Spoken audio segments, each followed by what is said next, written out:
Hello सबैले नमस्ते नमस्कार। म यो विकासको तेस्रो संस्करणमा आइरहेको छु। मैले दोस्रो संस्करणमा एकदम बताइदिएको थिएँ, गाउँ खाली भयो, गाउँ खाली भएपछि कोही विकासहरू भएन। अब शिक्षाको जगतहरू पनि धेरै टाढा छन्। बच्चाहरू मान्छेहरू विदेश गएर चाहिँ गइसकेपछि आफ्नो परिवारसँग लिएर भन्ने खालको कुरा आएको थियो। यसमा धेरै कुरा आएको थियो। मैले फेरि जोडेँ। विकासको क्रममा हेर्दाखेरि अहिले धेरै विकास भएको छ, तर विकासको गतिले गरेर मात्रै के गर्नु, मान्छे नै नभएपछि काम छैन। एउटा मान्छे मऱ्यो भने पनि मलामी जाने मान्छे पनि छैन गाउँमा, किनभने गाउँघर भनेको यस्तो शून्य अवस्थामा छ। शून्य अवस्थामा आइसकेपछि हामीले के पनि आश दिँदैन। अब मान्छेहरू धेरै गाउँहरू छुटेर गइसके, घाँसहरू खोलेर छन्, बोट बिरुवाहरू छन्, तर बोट बिरुवा भएर के गर्नु, सबै घाँस दाउरा त्यतिकै बसिरहेको छ। घाँस काट्ने मान्छे, घाँस खाने मान्छे बस्तु हुँदैन, मान्छे।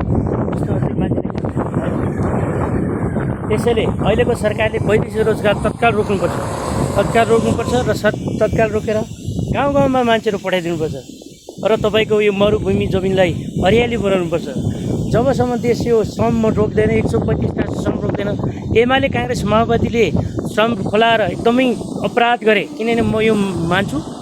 तर यो श्रम अहिलेको नयाँ सरकारले रोकिदिनुपर्छ। अहिलेको गृहमन्त्री बालिन सरकारले यो व्यवस्था गर्यो भने तपाईँको एकदमै राम्रो हुन्छ। र हेर्नुहोस्, यो घर बनाएर घर बनाएर कोही बस्दैन।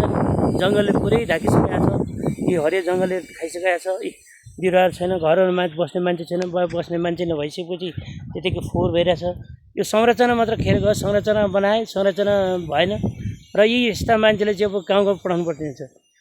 भएन भने मैले हिजो पनि भनिसकेको छु, जमिनहरू 10 वर्ष 15 वर्ष हुँदा माथिको जमिनहरू 5 वर्ष जमिन छ भने सरकारीकरण गरेर अरूलाई यो भूमिहीन भएको मान्छेलाई मलाई दिनुपर्छ। अहिलेको सरकारले त्यो नीति ल्यायो भने एकदम राम्रो हुन्छ।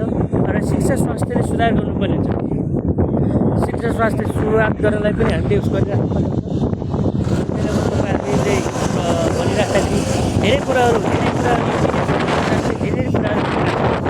अब तपाईँको चाहिँ 22, 23 र 24 गते जनआन्दोलन भयो। जनआन्दोलन पश्चात फेरि चुनाव निर्वाचनले जुन परिणाम ल्याएको छ, एकदम खुसियाली परिणत ल्याएको छ। किनभने जनताले चाहेको कुरो पाएको छ, जनताले चाहेको कुरो लिएको छ, जनताले चाहेको कुरो आएको छ।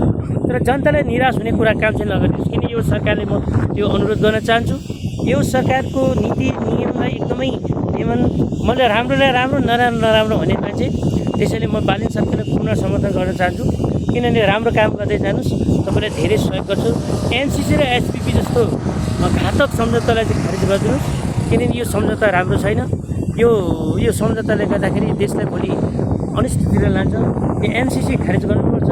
हिजो हर्क सापाङले धेरै राम्रो कुरा गर्नुभएको थियो। एक जिल्ला एक प्राविधिक एक स्कुल 2 दिनबाट खोल्ने कुरो, त्यो पनि एकदम यथार्थ छ। हर्क सापाको भनाइलाई म एकदम सहमत जनाउँछु। हिजो मैले धेरै कुरा सुनेको थिएँ। अब त्यसै गरी मैले यसरी म विज्ञ दिने हुँदाखेरि अब हेर्नुहोस्, हरिया डाँडा पाखाएर त्यतिकै बसिरहेको छन्। विकासको मार्गहरू त खोलिरहेछन्, तर कोही पनि छैनन् मान्छे। अब सबै अब हरियाली त छन्, के गर्नु। अब गाउँमा मान्छे छैन, सबै मान्छे विदेशमा 1500 वर्ष। अब पासपोर्ट रोक्नुपर्छ, भिजा रोक्नुपर्छ। भिजा रोकेर यो गाउँमा मान्छे राख्नुपर्छ। गाउँमा मान्छे हालिसकेपछि एकदम राम्रो हुन्छ। जब यो गाउँमा मान्छे राखेन, जब दियो भने तपाईँको एक दिन मरुभूमि हुन्छ। यो साउदी कतारतिरको जस्तो हुन्छ, बहराइन जस्तो हुन्छ। अन्तर्राष्ट्रिय मान्छे ल्याउनु पर्ने छ। त्यो गर्नुभन्दा अगाडि पनि हामीले विकासको मुद्दाको प्रस्फुटन गराउनुपर्छ र विदेशको नागरिकलाई पनि नेपाल बोलाउनु। रवि लामिछाने हिजो एउटा भाषणमा भनिरहेको थियो, मैले धेरै खुसी लाग्यो त्यो कुरा चाहिँ। किनभने विदेशको साथ नेपालीहरू नेपाल आऊ, नेपालमा केही रोजगार गर्नु, एकदम खुसी कुरा गर्नुभयो। यसको लागि धन्यवाद छ।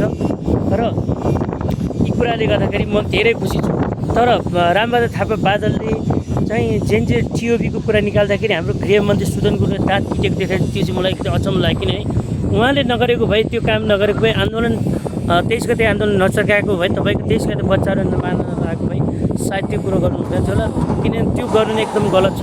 त्यसैले अहिलेको सरकारले शुभकामना छ, विकासको मूलभूत पुर्याउनु होला। यसको लागि धेरै तपाईँको घर बनाएको छ, घर बनाएर त्यतिकै बसिरहेको छ, त्यति पूजन परिरहेको छ। यी जङ्गलहरू भइसकेका छन्, अब मान्छे हिँड्ने अवस्था पनि छैन। त्यसैले यो विकासको बलबुट अर्को सबैको लागि जे जस्तो भए पनि अहिलेको सरकारले एकदम नयाँ तरिकाले काम विकास ल्याओस्, यसको शुभकामना सहित दिँदै म आज बोल्न चाहन्छु। कहाँबाट हेर्नु भएको छ मेरो युट्युब हेर्नुहुन्छ युट्युब च्यानललाई सब्सक्राइब गरिदिनु होला र फेसबुक हेर्नुहुन्छ फेसबुकलाई यो रिललाई लाइक सेयर कमेन्ट गर्न जरुर गर्नु नभुल्नु। कहाँदेखि हुनुहुन्छ कमेन्ट गर्न नभुल्नुहोस्।